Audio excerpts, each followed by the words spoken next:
Amen. You know, in my 62 years of being on this earth, I think I can honestly say that there never has been a time in history that Israel has been more hated by the nations of the world than right now.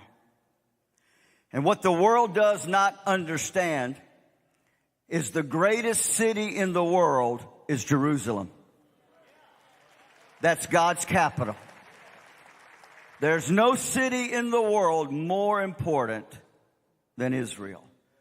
That's the reason why, and we're on television in Israel, and if you're watching from Tel Aviv, watching from Jerusalem, or all the other settlements, and you don't know that much about Christianity, I just want you to know this. We, here at Family Worship Center, stand for Israel. We support Israel. We pray for the peace of Jerusalem. We are your friends. And we apologize for the last 8 years.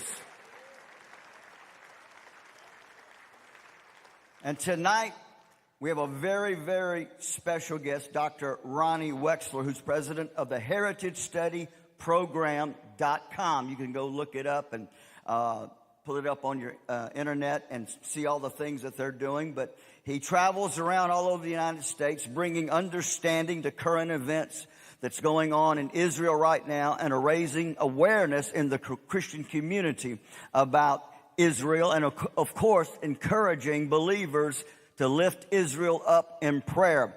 And Dr. Wexler will be on Mother's program in the morning from 9 to 11 Central Standard Time. So those of you watching by television, listening by radio, internet, be sure and tune in. It is my privilege and my honor tonight to welcome to this podium Dr. Ronnie Wexler.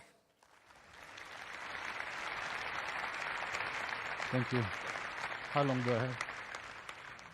What time do you finish? Shalom. I can't even begin to tell you how happy I am to be here. This is my first time in Baton Rouge, and I'm glad to be in this church. From the moment I stepped foot in this city, there was some vibration at the airport already when Brother Josh came to pick me up, and I felt that I'm in safe ground. And the reason I'm saying that is not everywhere I go, I feel that way. In the last several months, or years even, I've been invited to speak in colleges and universities and become parts of different panel discussions, trying to make sense to people that don't care to know the truth. So, first of all, I thank God for allowing me to be here. And I want to say in Hebrew, Hinei matov u'ma na'im shevet achim gam yachad. How good it is and how pleasant for brethren to dwell in unity together.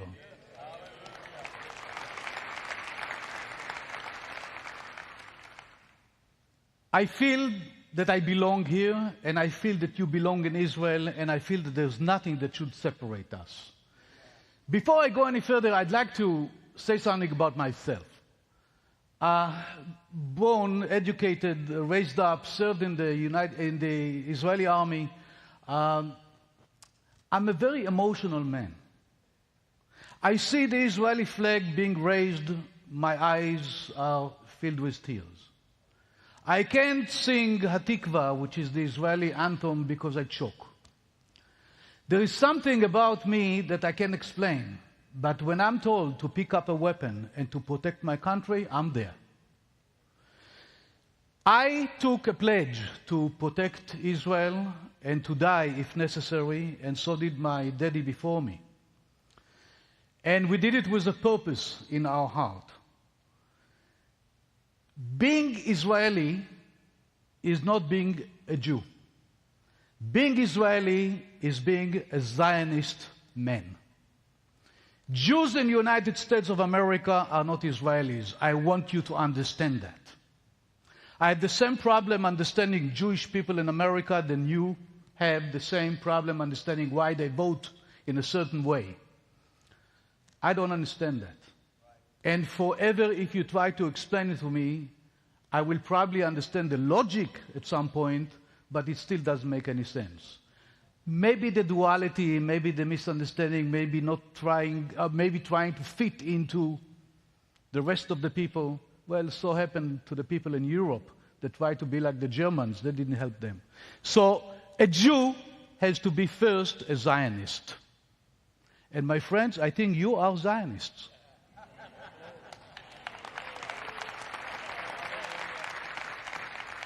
This year is a very important year. It's a year of Jubilee in Jerusalem. It's a 50-year Jubilee from the time of the Six-Day War in 1967, and today is 2017, and we are going to be celebrating in Jerusalem the unification of the city. And believe me, I feel it in my heart that if the Bible wasn't canonized yet, there would be another chapter or another book telling us the story of Jerusalem being unified and come back as the capital of Israel, the way it was declared some 3,000 years ago by King David.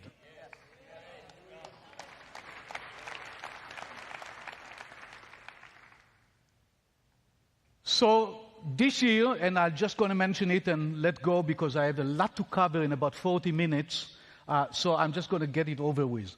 We're going to have a tour in June 19 to the 29, 2017, where we're going to sign in Jerusalem, on the Temple Mount, the proclamation that Jerusalem is the capital of Israel. Who wants to go? Who wants to go? Make sure on the way out you pick up a leaflet, and the travel agent was good enough to, on the occasion that I am here today, to give $500 off. That is valid until the end of the week. So you still have time, and there's some reservation forms here that you can actually fill and give Brother Josh, who is around here, and come to Israel. I promise you to be at the airport to shake your hands when you arrive in Israel, and I will be the one that will moderate all the classes on location and bring you up to the Temple Mount to sign the proclamation with members of the Knesset. Members of the government of Israel. That's enough. We're not going to talk about the tour anymore. Okay. I feel a little bit that this is too easy here because I'm preaching to the choir. But it is important to me that by the time I leave, you have enough information to give the enemy answers that now you're lacking, or you have but you don't know how to formulate. And they tell you all kinds of things. And if you are watching CNN, BBC, ABC, NBC, and all this acronym, stop watching it, watch Sun. Watch the network that tells you the truth. Watch tomorrow between 9 to 11. All these people all over the world, watch tomorrow from 9 to 11. I'll give you a little story. 2 years ago, when the war between Israel and Hamas in Gaza was taking shape, the world was telling that Israel is being bombarded, and every minute there's a missile being shot from Gaza. Truth of the matter is, some 6,000 missiles were shot at Israel. Glory to God, none hit target.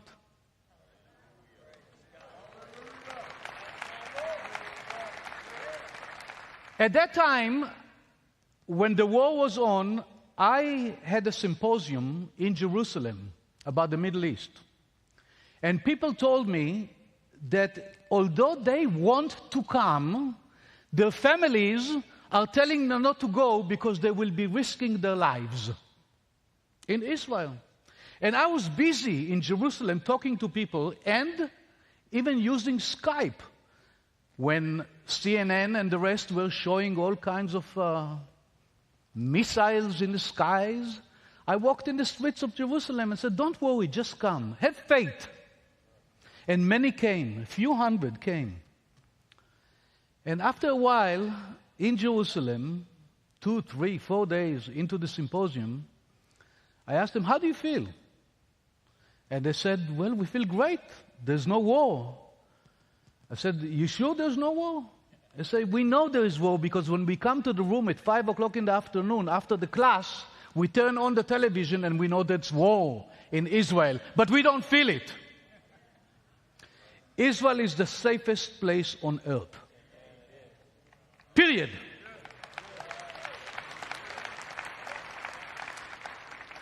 Let's now try to understand and make a timeline, history and the Bible, so we can understand what the problem is all about.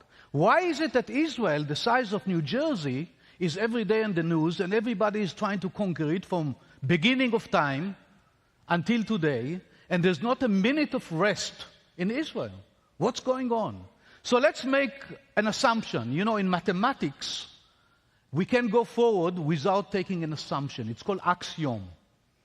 We know that between two dots, the straight line is the shortest, but we can prove it. We know that two parallel lines don't meet, but we can prove it. Yet, it's the base of mathematics. For us, the axiom is the Bible. That's the truth. If we believe in the Bible, no other assumptions are necessary. What does the Bible tell us concerning the land of Israel? That there is a deed given by God to the children of Abraham. God said to Abraham, I'm giving you this land. Took him out of a beautiful city, Ur, that was today like New York, and told him just walk in the desert and come to a country that was nothing there, and told him this is the country I'm giving you. That was the beginning of the covenant. When Abraham came to Israel, the promise of God surpassed what Abraham expected, and God told him, according to Genesis 12, not only that I will bless you, but I will bless those who bless you, I will curse those who curse you, and through you I will bless all the nations. Yet the nations have nothing better to do but cursing Israel, fighting against Israel, and try to destroy it. More so, the neighbors of Israel claim that there's no reason for Israel to exist from the beginning of Israel. I don't know how many of you know, but the Quran takes the story of Abraham and attributes it to Abraham and Ishmael. There's no Isaac. So when we really want to understand the problem, we need to follow it through. The nation of Israel, as we know it today, started in 1948. Between the time of Abraham to the time of David Ben-Gurion, there's about 2,400 years. So I'll go very, very quickly and touch certain points in the history of the nation of Israel. We know that Moses took the Israelis out of the Israelis out of Egypt. Joshua brought them into Israel. There was a kingdom in Israel. King David was king of Israel, but not in Jerusalem. Something similar happened that reminds us a story of Abraham and King David that's important to remember. Abraham, when he needed to bury Sarah, bought a piece of land in Hebron, which is about 20 miles south of Jerusalem. He bought it. He got the deed. How do we know? The Bible tells us.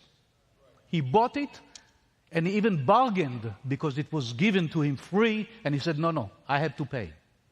David, king of Israel, decided to buy Mount Moriah from the family of Araunah the Jebusite. King of Israel needed to buy land. What happened to eminent domain? Could have kicked the man out, give him another piece of land. No, he bought it. Why? The deed is necessary. My friends, some of you own homes. Would you sell your home or buy a home with no deed? Okay. So the Bible made sure that the deed is recorded.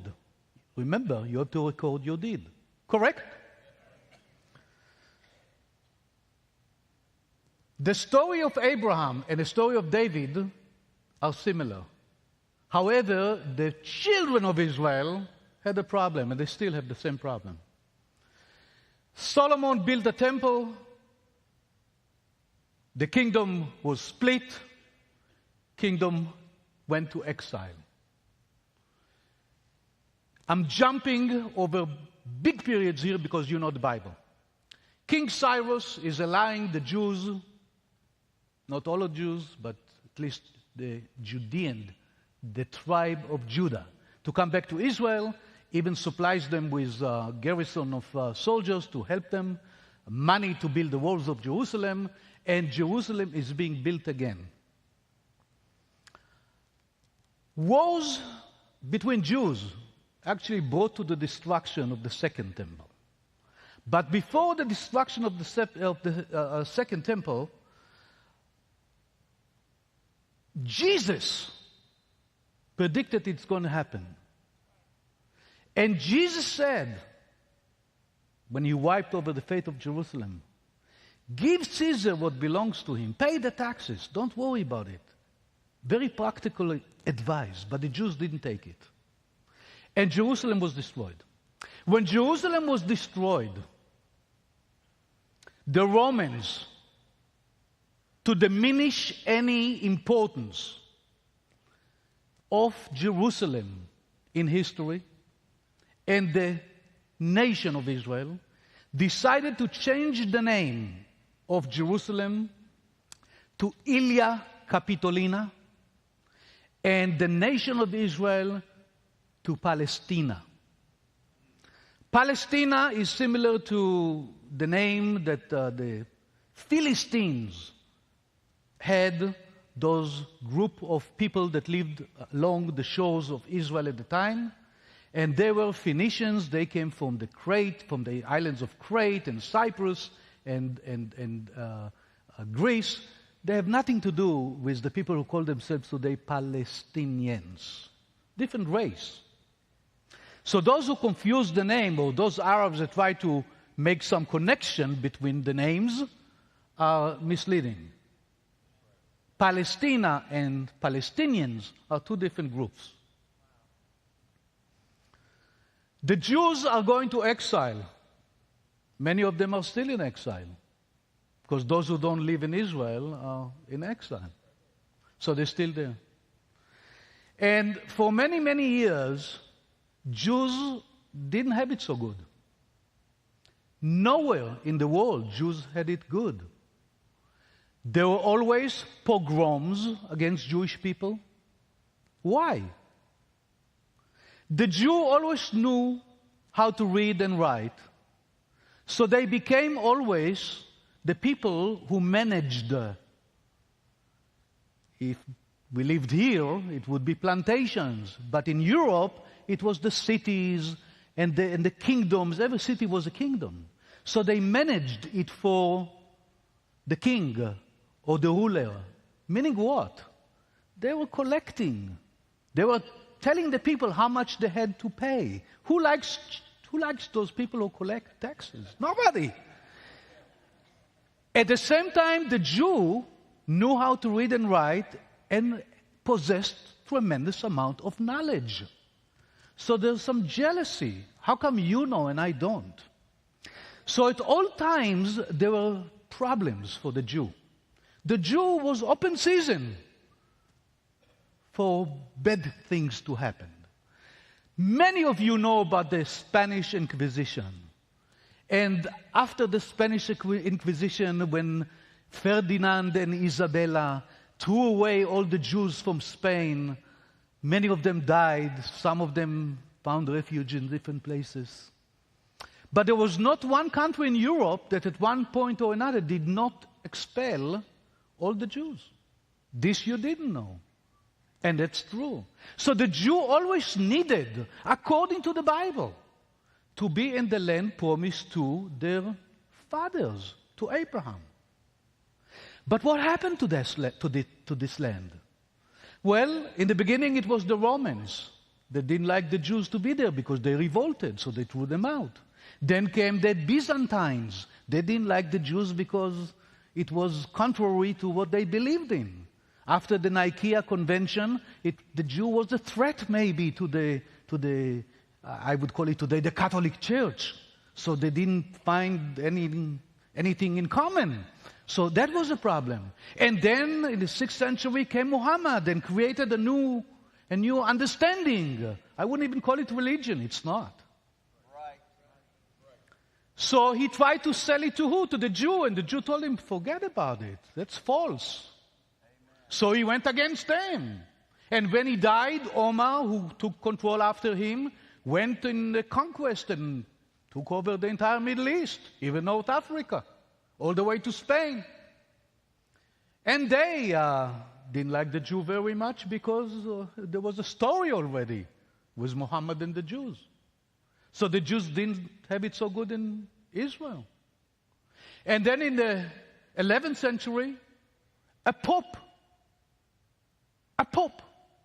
in Europe came with a declaration, go and avenge the holy places in Jerusalem. They call themselves the Crusaders. How did they finance their trips? Anybody know? They went to the Jewish communities in Europe, raped and killed everybody, took their money to finance a holy war. If there was ever an oxymoron, that was it. They come to Jerusalem, they fight against the Muslims, and they find a great number of Jews in Jerusalem. They didn't want them there. What happened is, they put them in the main synagogue in Jerusalem and they set fire to the synagogue. That's in the name of Jesus? I don't think so.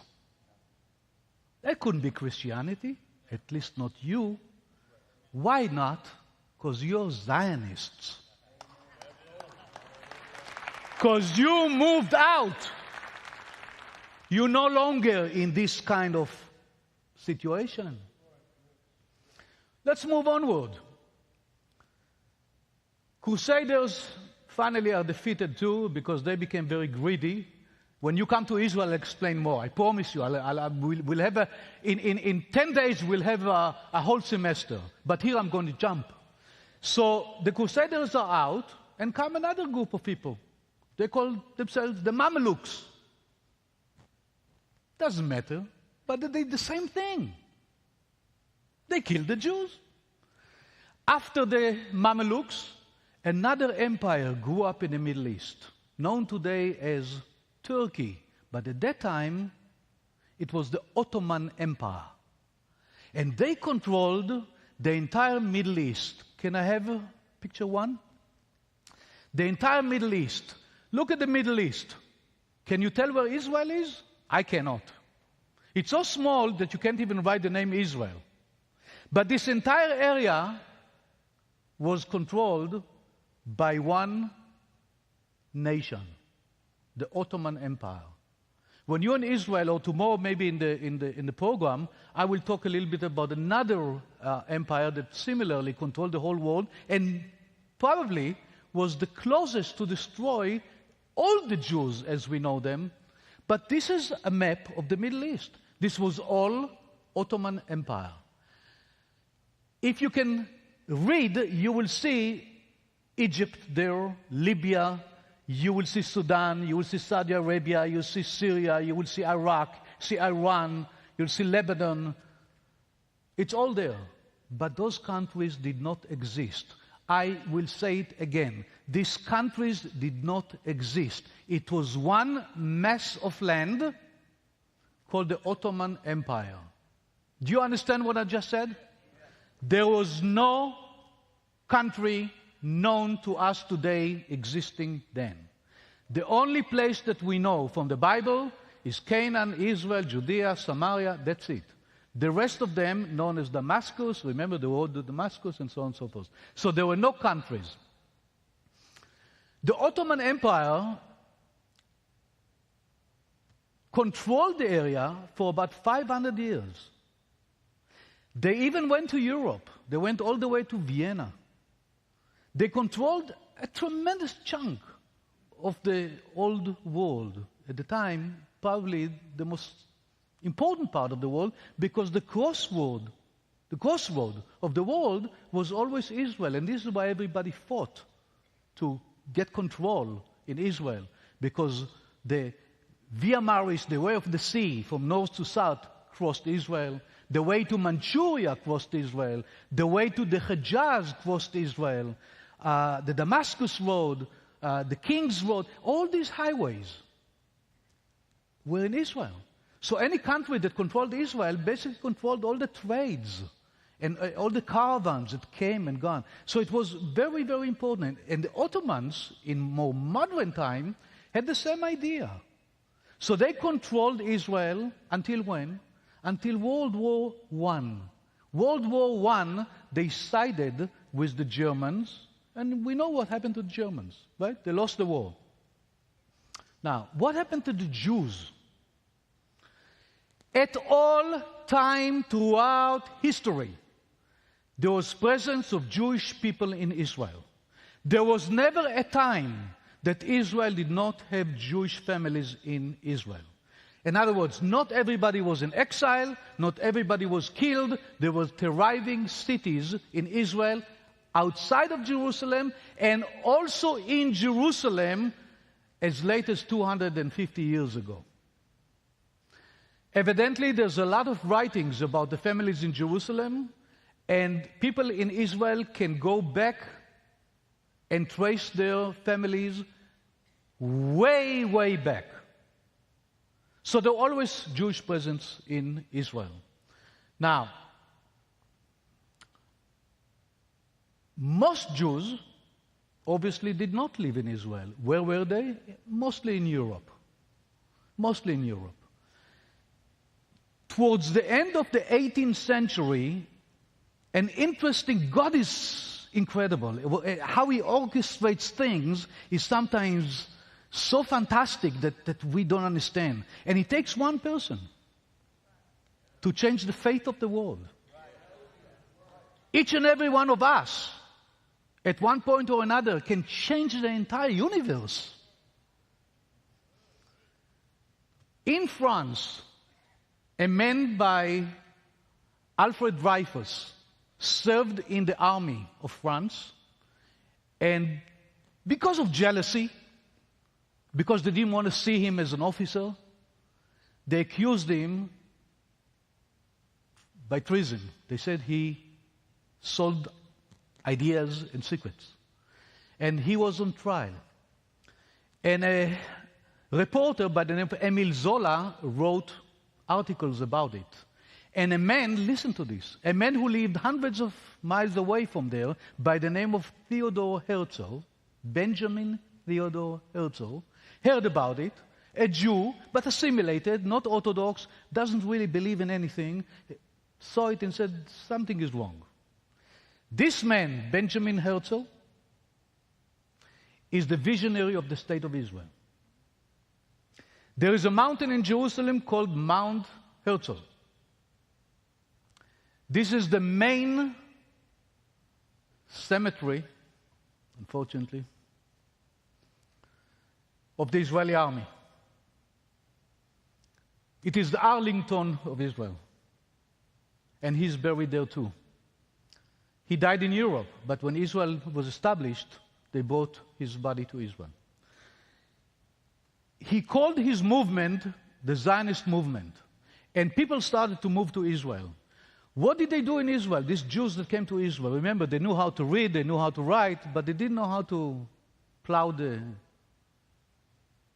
ground. They didn't know how to become farmers. They just didn't. But they came, and they came with money, because money was available to Jews in Europe because some families, like the Rothschild, for instance, had money and they supplied them with what they needed. So they came to Israel and they provided what? Jobs. So people from the entire vicinity, today we call them Syrians, Iraqians, Jordanians, came to Israel because there were jobs to be found. And they started to work the land for the Jews, or with the Jews. Guess what they call themselves today? They never left Israel. They're still in Israel. They are now called Palestinians. However, they never integrated in the country. They were in Israel, they worked in Israel, but when more and more Jews started to come, the Arab nations around Israel started to feel threatened. Threatened by what? They don't need the land. Look at the size of it. So what's at stake here? What's at stake? The problem here, what's at stake here, is whose God is the right God. This is a spiritual warfare. It has nothing to do with land. Absolutely nothing to do with land. My friends, two-state solution doesn't exist. Number one, God promised the land to Israel. Number two, there's no place there for two states. Number three, if we want to have another state and they say you don't have the right to exist, how can we share the land with people who want to kill us? Number four, they think that our God is a false God. And if they get what they want, it's a declaration that God is Allah. That doesn't sit well with anybody here. Doesn't sit good with me. Doesn't make any sense to anybody. How do we know that that's the case? Because every time the Arabs were given an option to get something, they always refused. They always find reasons why not to take. They had more opportunities to get land, and they refused. Over the years, that after a while you ask yourself, so what do you really want? Well, what they want is the Jews to be out of there. That's what they want. The Jews to be out of there. Now, their place, if they want to be my neighbors, fine. But they have to behave. They have to behave. The truth of the matter is that if Hamas or Hezbollah lay down their weapons, tomorrow there'll be peace. But at the same time, if tomorrow we, Israelis, would lay down our weapons, there will be a massacre. That's right. That's right. I don't like this bargain. Doesn't sit well with me. So we fight. In 1948, Mr. David Ben-Gurion, the first Prime Minister of Israel, declared to the nations that he is going to make the proclamation for the sovereign state of Israel. The reason he said so, can I go to number 2? The reason he said it is because the British, the Great Britain, who had control over the land after World War I, remember there was a war, the Ottoman Empire ceased to exist, and the spoils, in other words, the lands, were divided between France and England. Israel, Jordan, Saudi Arabia, Egypt became under the control or mandate of Great Britain. After a while, Great Britain had it up to here, and the Jews suffered 6 million people who died in concentration and death camps in Europe.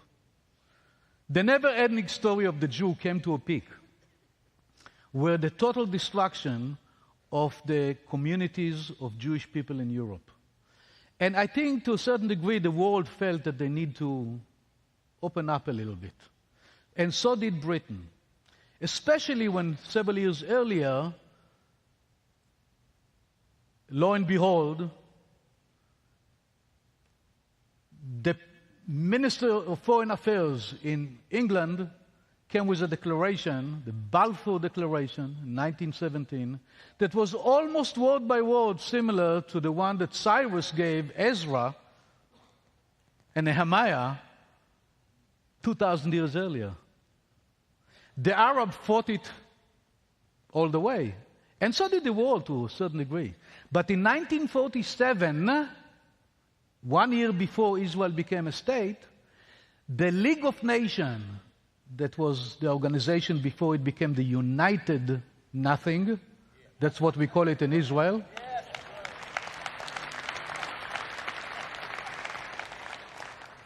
declared that Israel will be divided between Jews and Muslims, and it looked like this. Can you go to the next map? Look at that. The green is Arab, which is the fertile places in Israel, and the yellow is for the Jews, where all the down part of Israel is the desert, is the Negev. Nothing grew there then. The Jews were clapping hands and dancing in the street because any piece of land in Israel that is recognized by the world as Israel would be good enough. But the Arabs said no. The Arabs said, the moment you declare this is a sovereign state of Israel, we attack you. Now remember, Israel at that time had 650,000 people, Jews, living there. That's all, 650,000. The nations, go back to the first picture, the nations around Israel, if you count them together, were about 250 million. And the moment David Ben-Gurion announced the state of Israel, the war of independence started. Very well equipped Arab armies crossed the borders and from the air attacked Israel. Israel had nothing because the Brits, when they controlled Israel, made it impossible for Israelis to have armed forces. There were people fighting this war, tanks and airplanes, with pistols. After a while, more weapons started to arrive in Israel, especially from Europe. And I can tell you that when I became a soldier, my first rifle in Israel had a swastika on it, because it was smuggled somehow to Israel from Europe, and it was used by the Nazis before. Does God have a sense of humor? I swear, my gun, a Mauser 98, had a swastika engraved on it. We fought the war. I say we, I was a baby. We fought that war and we won. We won. 650,000 people in Israel. But before we won, now listen very carefully, because this is what I'm trying to bestow upon you. Before we won, it was clear to the entire world that the days of Israel are numbered, because what sense does it make for 650,000 people in Israel, which could probably amount to, 100,000 people who can fight, to go against all these Arab nations that are attacking Israel? It doesn't make any sense. It doesn't make any sense. But God doesn't need any sense.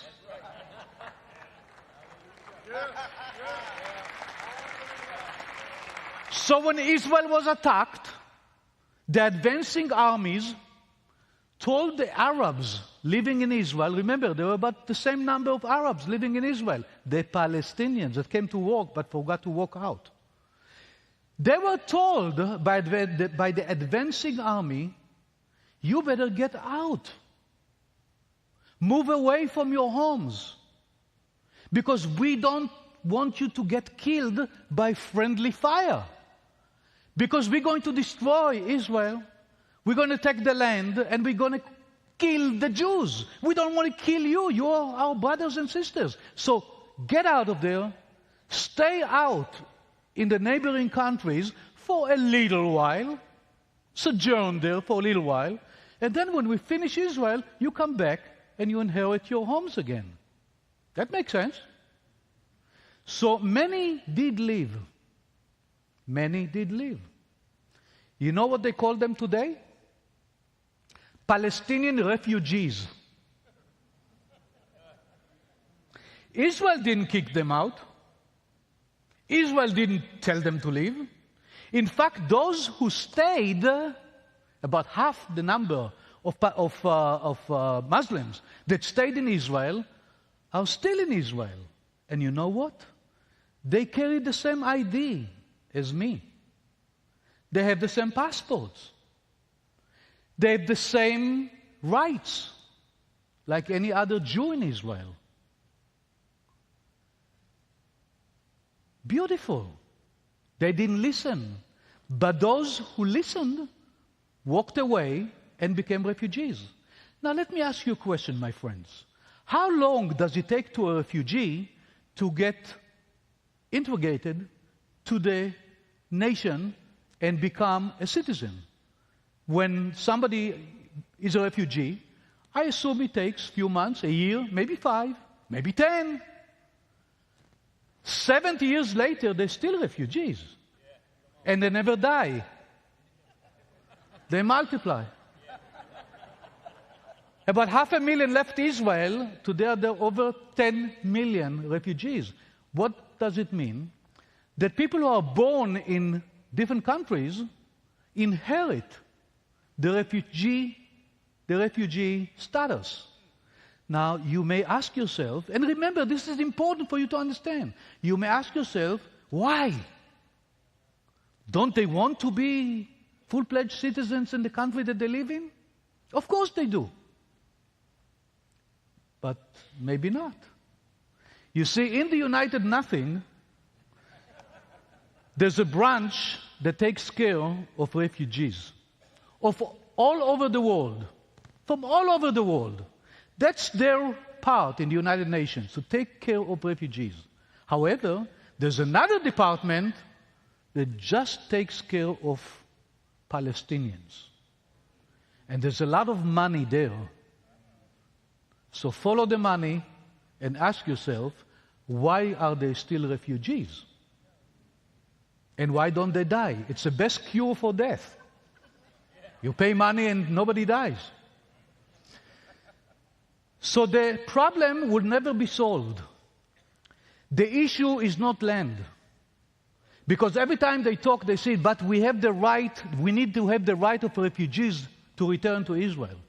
What, we're going to take 10 million Arabs in Israel? So it doesn't jive, it doesn't work. The thing is that methodically, there are powers there, satanic powers, false God, that motivate the people to carry on with the fight, because once it changes, that means our God is the right God, and their God is no longer have any validation. The same thing as the Crusaders' time. So in 1967, Israel, can we go to the second picture? Israel became this kind of country where the yellow is the West Bank. This is where most Palestinians live. And I'm sure many people have been to the West Bank. Jerusalem is a part of it. We're being asked also to give Jerusalem. So this was Israel until 1967. 1967, my friends, I already was in the Israeli army. So what I'm telling you now for 2 seconds is first-hand information. I was with the people who actually did the job. We liberated Israel. We liberated the big part of Israel called Judea and Samaria. We also took the entire Sinai Desert. But that's what we did. Why did we do that? One day we woke up in the morning and we decided to do it? No, Israel was under attack. So that was what the Israeli army is called, IDF, Israel Defense Force. We defended our country. So sue me. And then there was Yom Kippur War. because they weren't able to achieve what they wanted.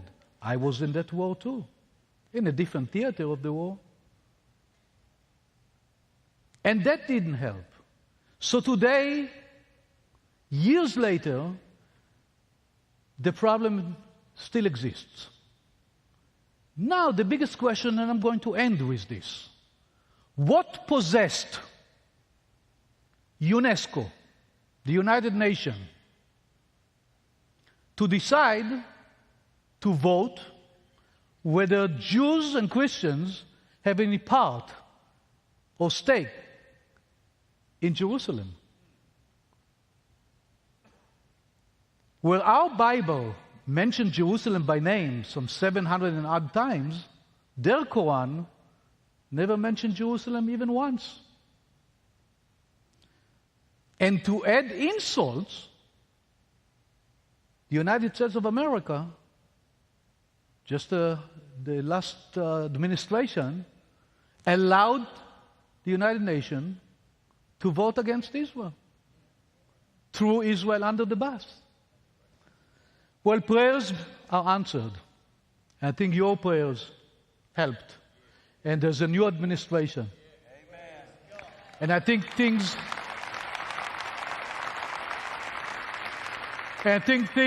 are going to change for the best. I could talk to you for another 2 hours, but I don't have that time. I have the time, but I don't have the time here in this podium. But I would like to, I have a feeling that I'll be here again. I'm sorry if I overstated my... I would like to teach. That's what I like to do. I like to teach.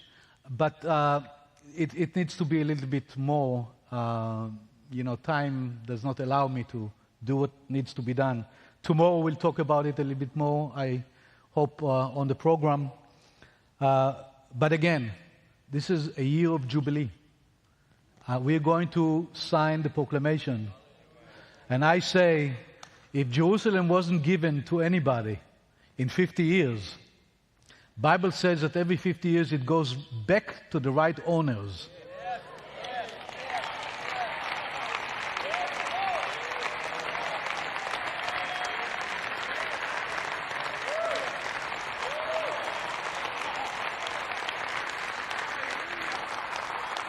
So I would like you to be there to sign the deed. I would like you to come and receive that which belongs to you. I would like to bless you with the blessing of Aaron, because I think the blessing of Aaron contains everything. And again, when I come again, I'll explain to you why. Because every verse in the blessing of Aaron can fill a book, but it's got to be another time. So please stand up. And in the Hebrew, Yevarecha Adonai v'yishmerecha, the Lord bless you and guard you.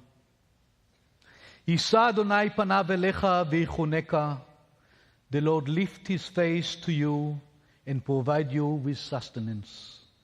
Yair Adonai panav elecha v'yasem lecha shalom. The Lord will shine his face towards you and will grant you peace. Amen, amen, and amen.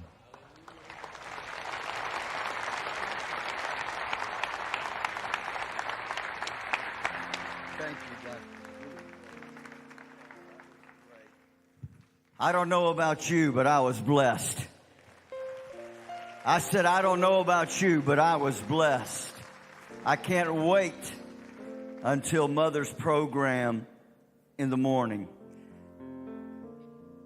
I hope you take one thing from this, and that is this.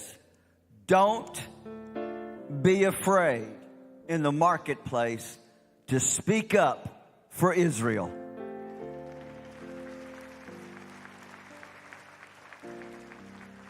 Tell you a really quick story. The last time I preached in Dublin, Ireland, On Saturday, I was right downtown Dublin, and they have an area, they have street musicians, and they set up tables and stuff. And they had this huge table set up, and it was talking about how horrible Israel was. How mean Israel was. How that Israel is a nation of murderers, and the list goes on. And it was fronted by some Palestinian group, some university group there. And it was teenagers that were managing it. And I walked by. Now, you know me, right? I don't let anything get by. I'm walking by and I'm stopped and I'm looking at all of their propaganda. And they said, will you sign our petition? I said, no. I said, how many times have you been to Israel? None. How many times have you been at the West Bank? None. How many times have you been at the Gaza Strip? None. I said, then you don't know anything. And I said, I've been there many times, and the ones that are being persecuted is not the ones that you're supporting. But Israel is the one that's being persecuted. They didn't want me hanging around. But we stand up for Israel in the marketplace. Let everyone know I believe in Jerusalem. I support Israel, and I will stand for Israel. We want to receive an offering for Dr. Wexler to help him in his travels. Make out a check. Make it out to Family Worship Center. We hope you were blessed and enjoyed this live service from Family Worship Center. Family Worship Center, located in Baton Rouge, Louisiana, at Jimmy Swaggart Ministries, holds 3 services weekly, Sunday at 10 a.m. and 6 p.m. Central Time, and Wednesday at 7 p.m. Central Time. All services are broadcast live on the Sun Life Broadcasting Network, including Sun Life Radio, online worldwide at sunlifetv.com, and on the free SBN app. To become a member of the Family Worship Center Media Church, call 1-800-288-8350 or join online at jsm.org. Live Family Worship Center services are produced by the Sun Life Broadcasting Network.